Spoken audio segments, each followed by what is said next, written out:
I like this quote because it's got a lot about caring, and like it's a nice thing if someone cares for you and you're kind to other people, because God taught us to look after people and to not fight and to live in peace.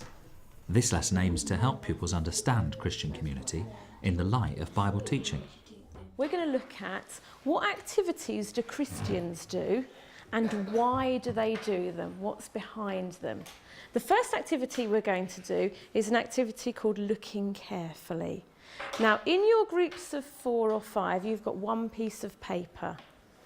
I'm going to ask you, one of you, to come up to me. I'm going to be positioned down here and I'm going to show you a picture very quickly. You are then going to return to your group and your piece of paper and start to draw the picture that I show you. Then we're going to swap and have the second person in the group come, and you're going to come and have a quick look and then come and add to that drawing. And we'll keep taking it in turns until we have, hopefully on your pieces of paper, a good representation of what I've got on my picture. All the weekly activities of the Christian community are pictured here, and the children make sense of them in a team conversation. Images of worship, community life, social activism enable the pupils to build understanding of what Christians do and think and believe. 4, 5, off you go. Stop your drawing, please. I'm going to show you, put on the screen and give to you a colour copy of the picture that I've been showing you. What have you done really, really well, and what could you have made better? Thinking skills activities like this one enable RE to contribute to pupils' reflective, questioning skills. What I'd like you to do in your groups now is we're going to ask and answer questions. Look at just this top picture. What questions can you ask about what they're doing in that top right picture? What are these people doing? Why are they doing it? Those kind of questions, I'd like you to write them on your piece of paper around here and leave some space between your questions, because we're going to move these on and ask another group to think if they can answer any of your questions. Good RE is all about great questions, and some of the best are raised by the pupils themselves and promote inquiring minds and deeper thinking.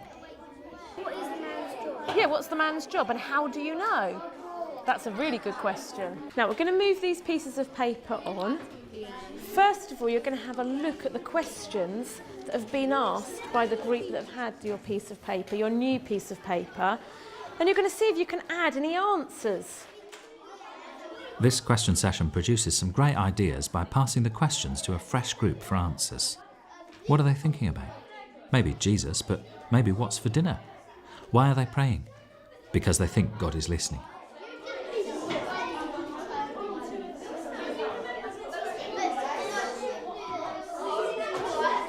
The next move for the teacher really matters. It introduces some scripture quotes. These are the raw material from which the pupils can make explanations of what happens in church. And then they link ideas from the Bible to their own values and beliefs as well. The love of money is the root of all evil. Say if you give money to the poor, that's helpful to the poor, but if you spend too much money on yourself, then that's not very helpful for anyone. The rich turn out to be like worse people than the poor because they show it off. Yeah, they're ungrateful. They know they can get something if they ask. But some people marry people for their money, but actually you're not happy when you do that. You just do it for your money. You just do it for the money. Okay. Olivia? Well, it's just trying to make people show that love is more important than money. That love is more important than money, that's a good if one. no one loved each other, they would all be fighting in the world and it would be really Okay. I think do and don't, because you can, with money you can buy food for people and to keep people alive and yourself alive, but if Luke, can you help him out at all? if you spend it on load of stuff that you don't need, it just won't be good enough for yourself.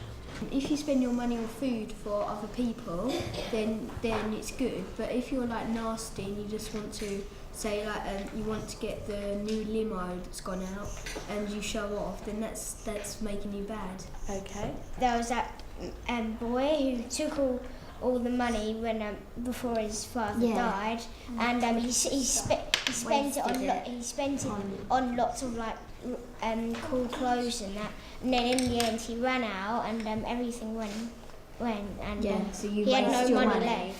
What I'd like you to try and work out is, does any of those Bible quotes, do they go with any of the pictures? And can you stick them near the picture that they go best with? And you can draw arrows up to them if it's something really specific. That energetic discussion of wealth uses Bible text to challenge unthinking consumerism. And it even gives the children a chance to express their own spiritual or moral ambitions. That's advanced stuff for 10-year-olds. Too often, RE fails to link worship to belief, or belief to behaviour. But this lesson is good because all three are connected up as the children pursue their own inquiries. This one goes with the fair trade fortnight and the serving on the streets, because fair trade, it's fair for everyone because they get the more wage of the thing. So these are the sacrifices that please God. You sacrifice a little bit more of your money for the people that get all the bananas and the chocolate and everything. And the next one, serving in the streets, you go and help give the homeless clothes and food and everything.